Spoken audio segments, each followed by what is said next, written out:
Good morning. Thanks for joining me for Through the Bible in 5 Minutes. I'd like to start this first video out with a disclaimer. There is some debate even among Bible scholars about the exact dates and authors of some of the books of the Bible. Since we're only spending 5 minutes in each book, we don't have time here to delve into each of those. The dates and authors we're going to be using are usually taken from Nelson's Book of Bible Maps and Charts, which I think is a great resource and I highly recommend it for you. On to the book of Genesis.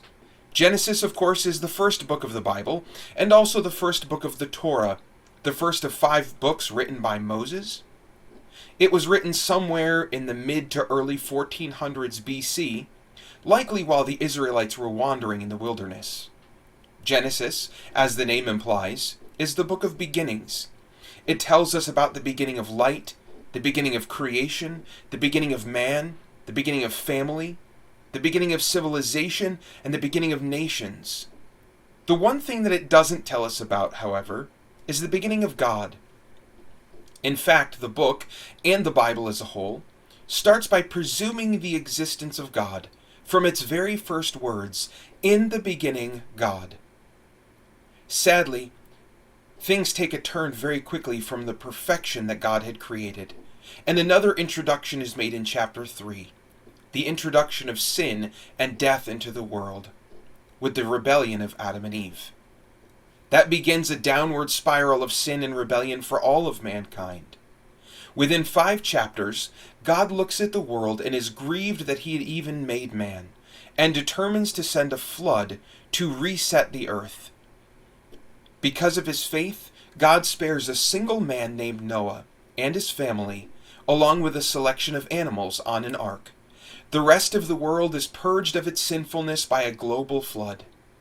As chapter 11 draws to a close, we see the world beginning to repopulate, and God starts spreading people across the globe.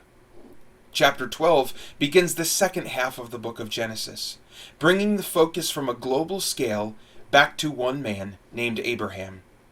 God takes the relationship that he had intended for the whole world and refocuses it on one man and his descendants. He makes a promise to Abraham that if he and his descendants will follow God, God will set them apart as an example for the world of what it looks like to follow God and be blessed by him. That promise is renewed to his son Isaac and to his grandson Jacob.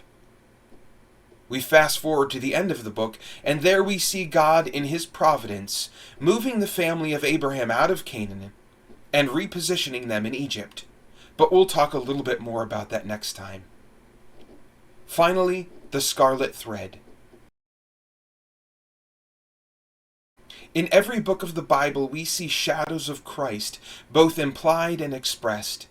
And that starts right here in Genesis. While there are many, we will just mention 2. First, we see Christ promised in Genesis chapter 3. Although God rebukes Adam and Eve for their rebellion, he does not simply condemn them, but he promises that a Savior, a Messiah, would one day come in the form of Jesus Christ. Secondly, we see Christ patterned in Genesis chapter 22. Abraham has been asked if he would be willing to offer his only son Isaac for God. When Abraham demonstrates his faithfulness, God provides instead a lamb to be the sacrifice, just as Christ would one day be provided as the sacrifice for all of mankind. In response, Abraham calls the place, "The Lord will provide."